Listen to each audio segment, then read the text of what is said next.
We're drowning in data, right? But most of it's just invisible. It's stuck in spreadsheets and databases, totally disconnected from the real world. But what if? What if we could take all that data and slap it onto a map? What if doing that could unlock these hidden patterns that literally change how we live, how we work, and how we stay healthy? Well, that's the whole idea behind Geographic Information Systems, or GIS, and today, we're going to map it all out for you. Think about it. What if a map could do way more than just get you from point A to point B? What if it could actually predict where a disease might pop up next, or tell you the perfect spot for a new hospital, or even how to respond to a natural disaster before it happens? This sounds like something out of a movie, I know, but it's not. It's the incredible reality of what happens when you smash geography and data together. So here's what we've got on tap. First, we're going to break down what GIS actually is. Then, we'll dive into how it turns boring old data into life-saving decisions. After that, we'll check out a huge, real-world example from India. And to wrap it all up, we'll look at how this tech is shaping the future of public health and, hey, maybe even your future career. All right, let's get right into it. Section 1, Mapping Our Connected World. Let's start with the basics. What on earth are we even talking about when we say GIS?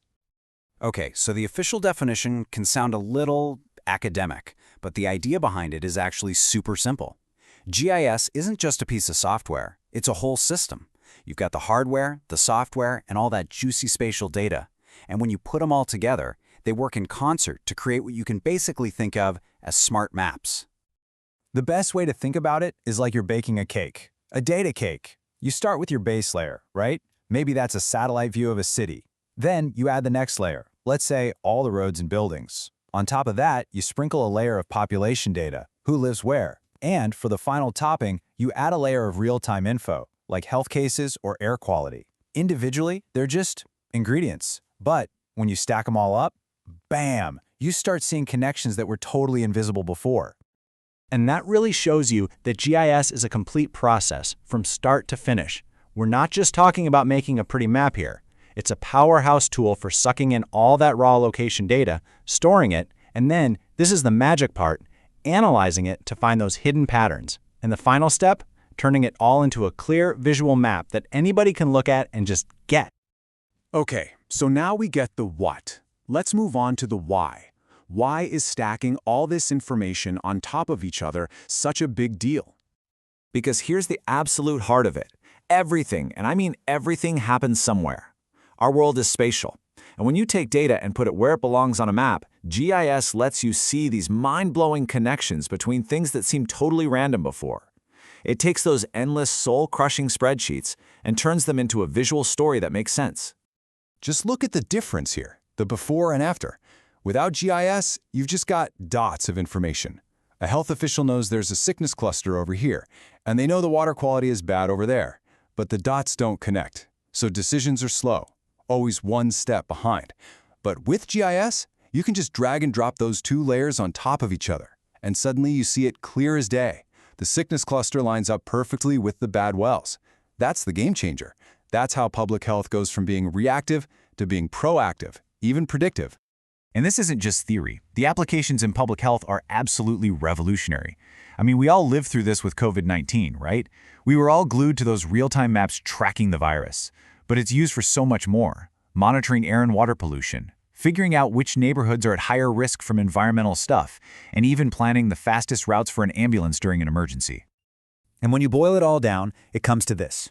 GIS gives policymakers the cold, hard, visual proof they need to act.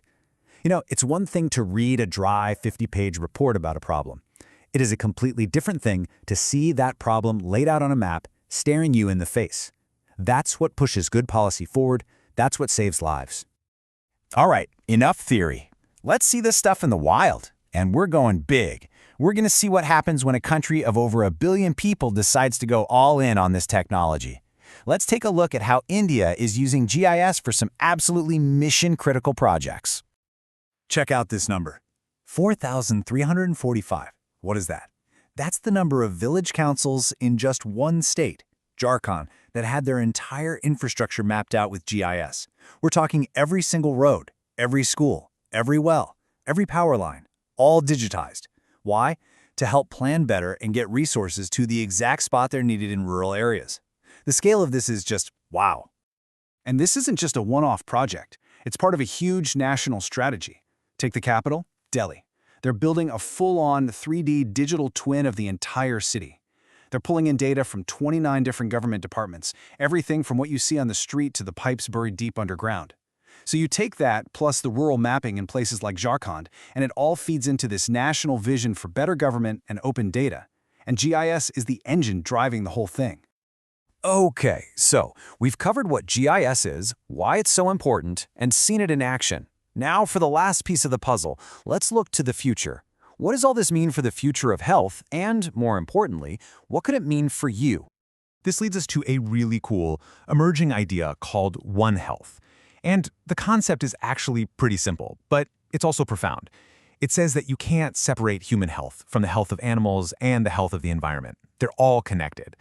Diseases jump from animals to people, pollution in the air and water makes us sick. It's all one big system. And GIS, it's the perfect tool for mapping out all those complex connections. And you know what? This big shift is creating a whole bunch of new and exciting career paths. You've got data analysts who are the detectives, finding the stories in all that combined data. You've got GIS specialists who are the cartographers, mapping out things like where disease-carrying mosquitoes live to pinpoint risk zones. And you even have jobs like geospatial epidemiologist, which is a mouthful, I know, but they basically use these smart maps to track diseases and predict where they'll go next, stopping outbreaks in their tracks. So, who's actually hiring for these kinds of jobs? Well, we're talking about the big leagues, the World Health Organization, the One Health Trust, national governments all over the world, top-tier research universities, and the NGOs that are out there on the front lines. This is a field that's blowing up, and they need people who can turn location data into real-world action. So in the end, GIS is so much more than just a piece of software. It's a whole new way of seeing the world. It pulls back the curtain on those invisible forces that shape our health, our planet, and our communities. It turns a mess of complicated data into something clear, something you can act on. And that brings us to our final question for you to think about. Now that you know this incredible tool is out there, what's the first problem you would map?